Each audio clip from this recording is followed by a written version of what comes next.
It was the third running of the ultimate Milbrodale Classic, and 98 vehicles in 8 classes took part. In hot and dusty conditions, drivers also competed for the New South Wales long course title, and the track itself was 20 kilometres per lap of torture. 1988 Bathurst winner Tony Longhurst was the star celebrity at the off-road races, but a broken steering box forced Longhurst to spend more time as a spectator than a competitor.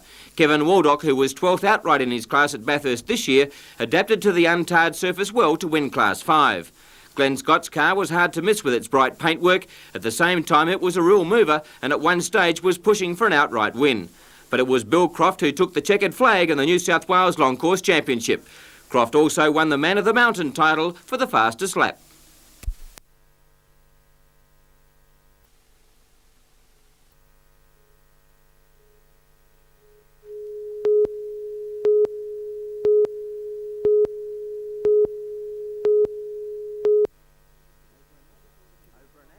Over an hour before the tickets went on sale at 10 a.m, a large queue had formed in front of the office.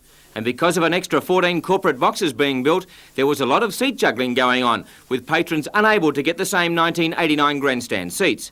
It was taking around 5 to 10 minutes per customer to process the ticket sale, and tempers became a bit frayed by midday as the line limped along. Most of the anger was being directed at marketing man Lee Morn. I don't blame them. I don't like standing in queues. In fact, I very often refuse to stand in queues. Michael, we have no other method of doing it. We've given to the current season ticket holders a right that they did not purchase. They never ever purchased an option.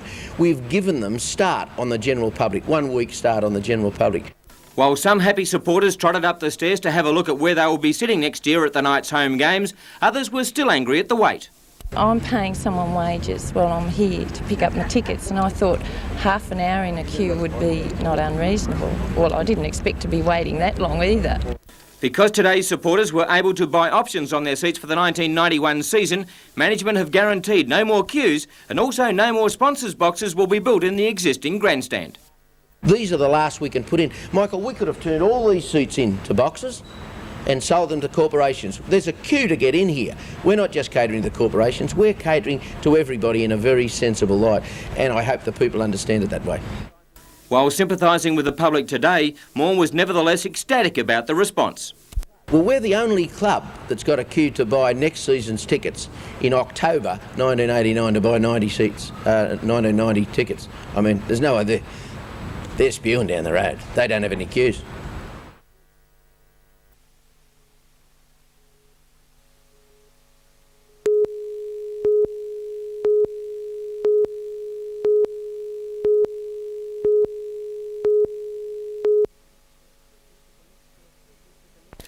It was a mixture of business and pleasure when Mr Morris spoke to Australia's largest union today, with statewide delegates representing 220,000 members.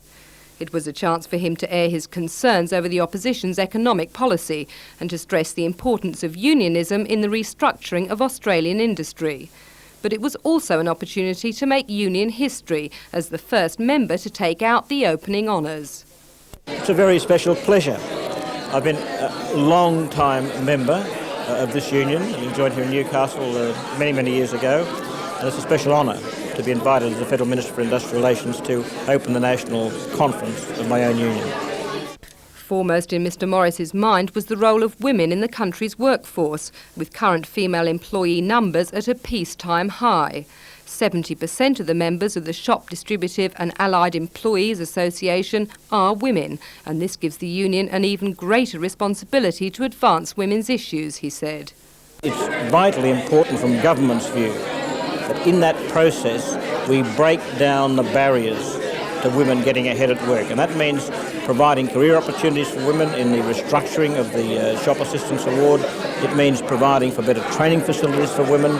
It means giving women the chance to have a more satisfying and interesting career. In other words, simply ensuring that women get a fair go in the workplace.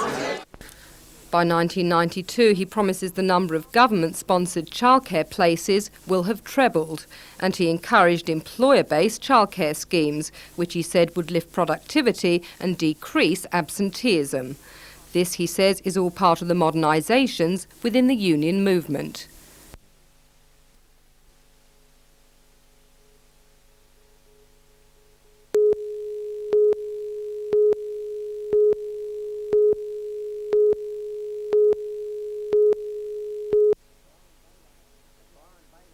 At Byron Bay last night, the crowd enjoyed the twilight race, and with 1 lap to go, American Jim Copeland broke away from the charging field, and he held on to win by 5 seconds from Inverell Scott Sunderland.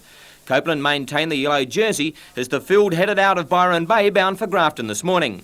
4 riders broke away almost immediately. New Zealander Aaron Lauder, Russia's Vladimir Galushka, Aussie Andrew Logan and West Germany's Marcus Schleicher had made an early move. A nasty crash just before Lismore cost the main bunch some precious moments, and Australia's Jeff Stewart, along with East Germany's Olympic champion Olaf Ludwig and Russian Alexander Schaefer, required medical attention. But they are a tough lot, these cyclists, and it was back in the saddle to try and catch the main bunch. Meanwhile, the 4 breakaway riders were powering on and opened up a lead of over 12 minutes, but tour leader Copeland and others were unperturbed by the big break. Australian Wallabies rider Daryl Anderson had a close encounter with the bitumen, but he soldiered on. However, the main drama was in Grafton at the finish line. The breakaway 4 had held off the pack, and as they rounded the last bend for the sprint to the finish, Galushka was squeezed for room and was forced into the spectators only yards from the line. Schleicher crossed the line first, but was penalised 30 seconds for creating a dangerous situation, giving the stage win to the Kiwi, Aaron Lauder, and he now takes over the yellow jersey. It was a marvellous break by the Fab Four, as they had kept the pack at bay for 190 of the 198 kilometres from Byron to Grafton.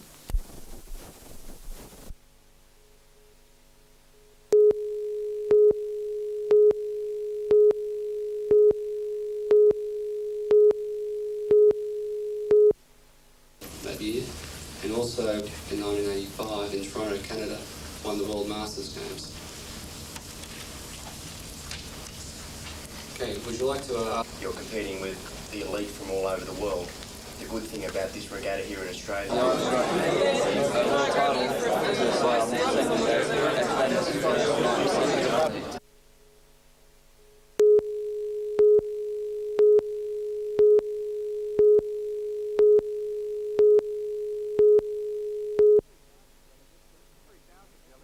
3,000 delegates representing nearly every club across the state is at the Central Coast Leagues Club as part of the 69th Annual General Meeting and Trade Fair. The club industry turns over more than $7 billion a year, spends just on $1.2 billion on cleaning and new construction, and is also regarded as the single largest contributor to the state's coffers. It's believed poker machines alone amount to between $6 and $8 million a year.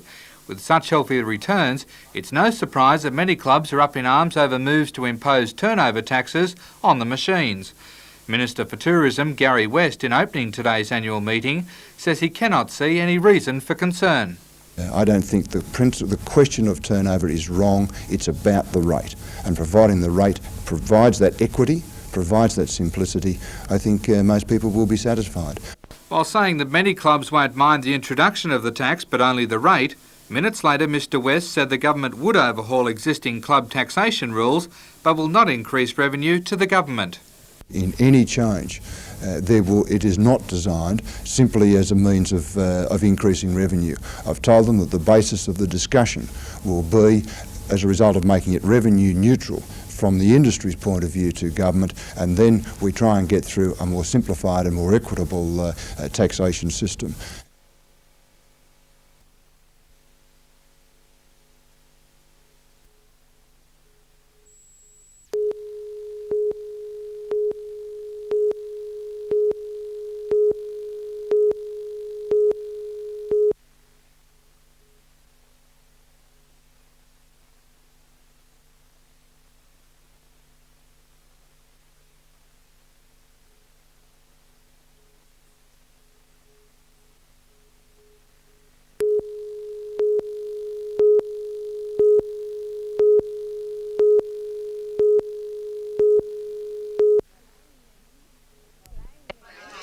Plain living, high thinking, and a capacity for work as varied as possible. Bertha Bathurst Downing's formula for a long, healthy life, and it's certainly a formula worth following when you consider she hit triple figures today. But anyone who thinks that may have slowed her up doesn't know Bertha. She's full of life and laughs, as she proved when she stood up to make her speech at the party held in the backyard of the Mayfield home, where she's lived since 1918. Well, when Tim's been going down the street, he'll meet people and say, "What can I give your mother for her birthday?" He said, well, she's got everything. It may be a diamond tiara. Well, believe it or not, a lady came with a diamond tiara. I'm not wearing it all day because I have a swelled head. Born in Balmain and raised in Bathurst, Bertha came to Mayfield when she married in 1911. She's been here ever since, teaching at the Minmai, Mayfield East and Mayfield West schools. The mother of 3, she now boasts 9 grandchildren, 22 great-grandchildren and 1 great-great-granddaughter. Blind for 20 years, she still keeps an active lifestyle, sewing, reading and doing crosswords with the help of her son.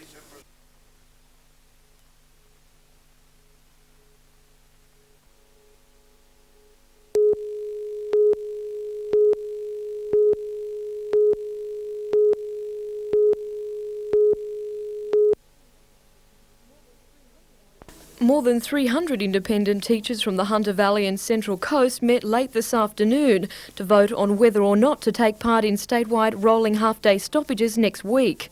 The meeting endorsed a proposal, 246 votes to 32, in favour of industrial action. Hunter Valley teachers will strike on Tuesday morning, while Central Coast teachers will stop work for half a day on Thursday. The teachers want salary rates in line with other states and new career path options. However, the Independent Teachers Association believes employers are refusing to genuinely negotiate on these matters. They've only been half-hearted in what they've done. They've treated the teachers with contempt, and until they do get their act together and really start recognising the teachers require wage justice, then I'm afraid they're not going to get anywhere with us.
Oh, there's always, there's no air vents in any of the rooms.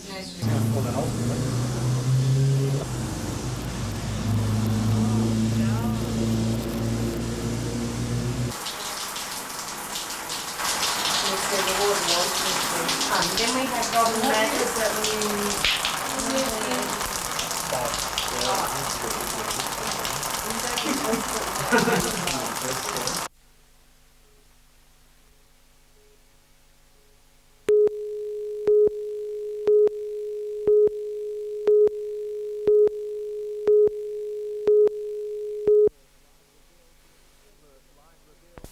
First Light revealed the extent of the carnage. The Brisbane-bound Sunliner coach carrying 43 people collided almost head-on with a fully laden semi-trailer shortly after 4 a.m. The bus was sliced open and is thought to have rolled a number of times before coming to rest. The impact killed 19 passengers and the driver of the semi-trailer. Most of the passengers were asleep at the time. Those who survived thought they heard a bomb going off and regained consciousness either outside the wreck or still trapped inside. But all I can remember was this, it was the worst bang I'd ever heard. And then the next thing, there were people on top of me in metal, and my head was squashed between two seats. Then I had, a lady across me, and I couldn't breathe. And I thought, if I don't move, I'm going to suffocate. So I worked my head out, and then I could see there was like a tunnel of light. And I thought, I've got to get out. That was all I could think of.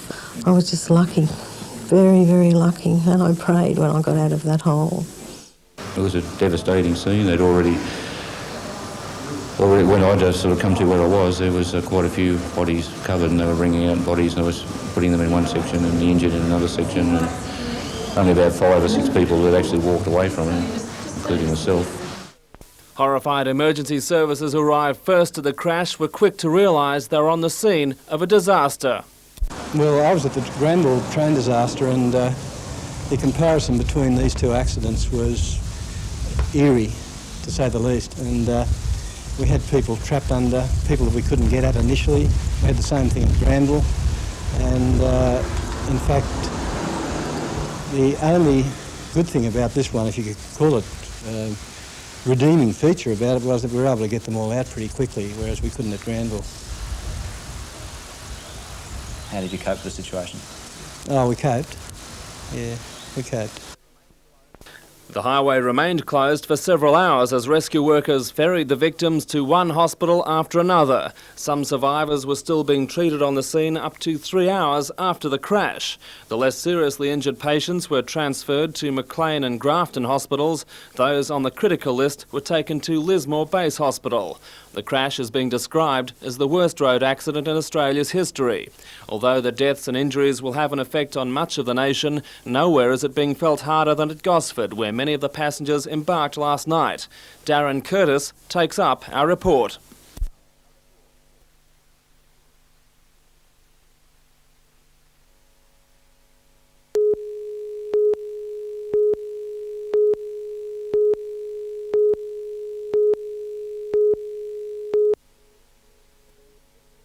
The baby was born more than 10 weeks premature during the night.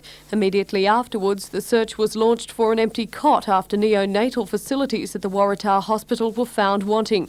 Through a complex computer link-up, doctors at the Mater found a cot at Sydney's Camperdown Children's Hospital. Just after 1 o'clock this afternoon, the child was airlifted to Sydney. Tonight, it was reported to be in a satisfactory condition. But it was a less happy ending for a baby flown out from the Mater earlier this week. Unable to cope with 2 babies born premature, the Mater put out a statewide call for empty cots. None were found. Eventually the 2 were flown to Melbourne. 1 failed to survive. However, today a spokesman for the Mater, Dr. Robert Porter, denied the deaths were a reflection on the hospital. He said such transfers were a regular occurrence and it was extremely rare for there to have been no facilities available in the whole of the state. The deaths have seen the opposition accuse the government of supplying inadequate neonatal facilities. However, Health Minister Peter Collins says the problem is a lack of trained staff.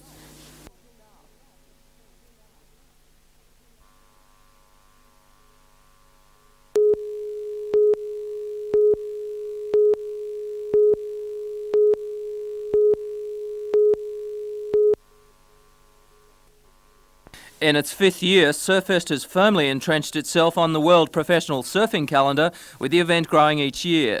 With every top surfer in the world guaranteed to be in Newcastle from the 21st to the 26th of next month, Surfest could ultimately decide who this year's world champion will be. $180,000 will be up for grabs in the men's BHP Steel International, the Diet Coke Women's Classic and the Coke Trials, plus the Bundaberg Longboard Masters.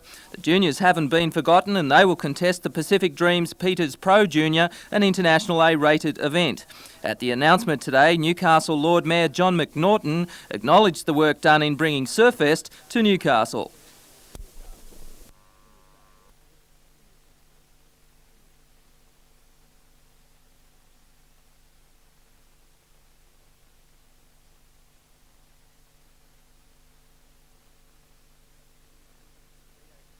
For BHP Steel's General Manager Rob Chenery, it's another step in their ongoing support to Newcastle. It represents a considerable increased commitment to Newcastle to get this AAA event and I'd like to point out it's the only international event that's coming to Newcastle each year, and we are proud to be the major sponsor to make that happen. Tournament organiser Nat Jeffrey made the point that Newcastle must keep up its profile as the leaders of Aussie surfing events. That's the way it basically has to go from now on, because professional surfing's changing all around the world. And this year there are 26 events on the world circuit. Out of that 26, only about 5 of them are single A. There are about 11 or 12 double A's and 7 triple A's and 1 5A. So to stay up there with the biggest contests around the world, we have to keep improving every year. And for Nat, the organising doesn't get any easier. No, it's always been a nightmare. I think it always will be.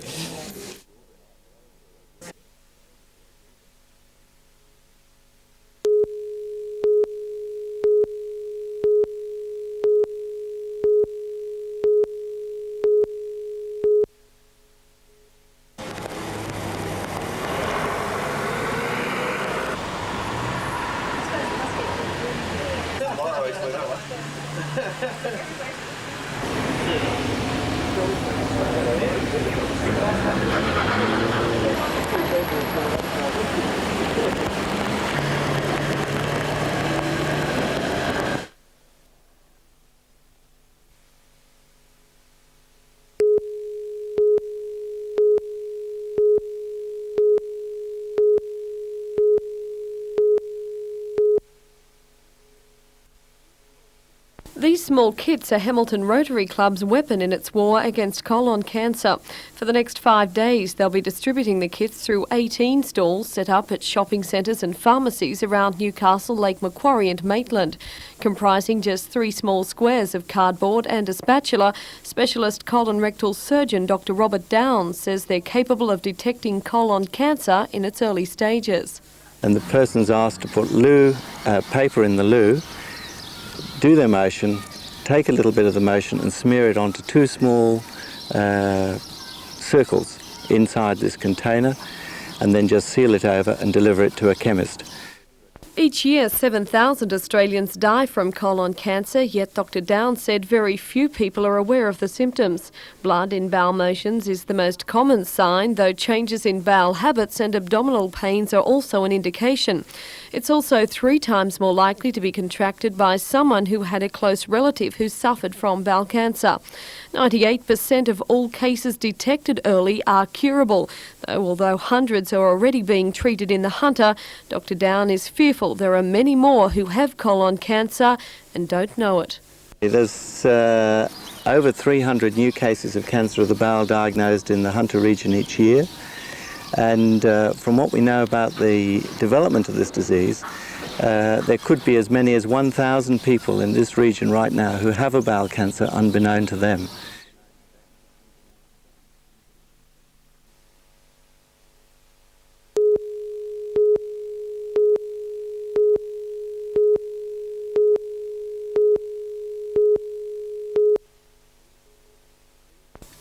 These are the best young tradespeople in the Hunter, more than 350 of them. They're vying for winners' spots in the Workskill competition, an event which for 7 years has been discovering and rewarding top apprentices. Each contestant has a set task to complete in 8 hours.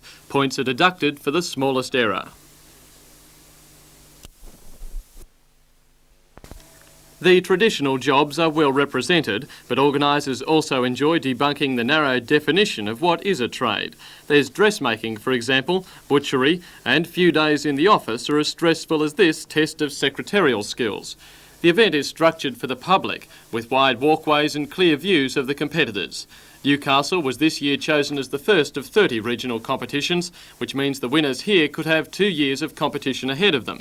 If they win at the Nationals, they'll travel to Amsterdam in June 1991 to compete in the Workskill Olympics. Several new categories are represented for the first time. Boat building is one. Actually building a boat would take far too long. A paddle is a good compromise. We'll need to look pretty importantly at how the blade is actually bogged onto the shaft to make sure there's no loose Q cells or micro balloons or anything around. And this is another new trade category. No, it's not model train construction, it's mechatronics, a marriage of electronics and mechanical devices. Well, the train set exemplifies electronic controls of a mechanical device. The idea is the contestants match the wires to their circuit diagrams and then they work to correct faults which have been built into the system by the examiners. Well, the first bit sounds easy enough anyway. Brown to 05.